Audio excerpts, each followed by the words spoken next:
Hello, this is Gabe from Steele Hyundai Fredericton. In this video, I am going to show you how activate and deactivate the line keeping assist and the line following assist. Specifically, I am in a 2026 Hyundai Tucson Ultimate Hybrid that have the ccNC operating system, as you see.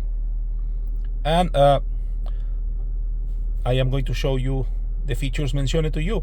So first of all, most of the Hyundais always have activated this icon. That is the line keeping assist. That is the one that makes the car try to always be in the line, right? But for some people that is annoying. So how you disable that? You see this button here, so press and hold and see what happened. The line keeping assist disappear, as you see. If you want to activate it again, press and hold and automatically activate. Now, how you activate the line following assist, the one that when the car reaches the line, move the steering wheel by itself, is with the same button, but only one touch. Make one touch, and as you see, activated the line following assist. If you want to disable, just one press and disable.